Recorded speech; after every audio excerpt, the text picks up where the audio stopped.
గతేడాది జరిగిన అసెంబ్లీ ఎన్నికల్లో కాస్త సీట్లు తగ్గినా ముచ్చటగా మూడోసారి విజయం మాత్రం తమదే అని గులాబీ అధినేత కేసీఆర్ ధీమా వ్యక్తం చేశారు. కానీ రాష్ట్రంలో కాంగ్రెస్ గాలి ఎక్కువగా వీయటంతో కేసీఆర్ ఆశలు ఫలించలేదు. కాంగ్రెస్ విజయంతో ఓటమి పాలైన బీఆర్ఎస్ పార్టీ నుంచి ఒక్కొక్కరుగా ఇతర పార్టీలో చేరారు. ఇక లోక్సభ ఎన్నికల తర్వాత బారాసకి గడ్డుకాలం ఏర్పడింది. అధికార కాంగ్రెస్ లో మాత్రం చేరికలతో నూతన జోష్ నెలకొంది. ఇప్పటికే బీఆర్ఎస్ నుంచి 9 మంది సిట్టింగ్ ఎమ్మెల్యేలు, 6 ఎమ్మెల్సీలు, మరికొందరు కీలక నేతలు కాంగ్రెస్ పార్టీలో చేరారు. ఇంకొందరు కూడా పార్టీ మారతారని వార్తలు సోషల్ మీడియాలో గుప్పమంటున్నాయి. ఇందులో భాగంగానే BRS parliamentary party deputy leader Vaddiraju Ravichandra BRS కు బై చెప్పి బీజేపీలో చేరబోతున్నట్లు రాజకీయ వర్గాల్లో వార్తలు వినిపిస్తున్నాయి. ఈ క్రమంలో పార్టీ మార్పు వార్తలపై వద్దిరాజు రవిచంద్ర స్పందించారు. బీజేపీలో వెళ్తున్నట్టు జరుగుతున్న ప్రచారాన్ని ఆయన తీవ్రంగా ఖండించారు.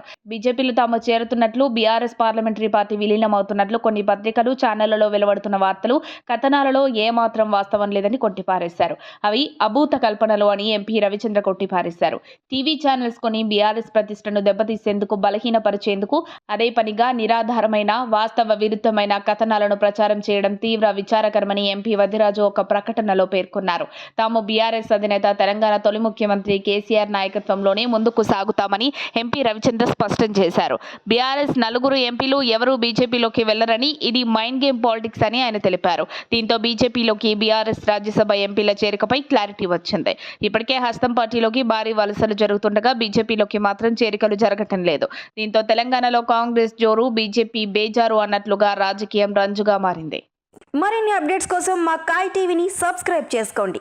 మా వీడియో కనుక మీకు నచ్చినట్లయితే లైక్ చేయండి, షేర్ చేయండి. మీ విలువైన అభిప్రాయాలను కామెంట్ బాక్స్లో తెలియజేయండి.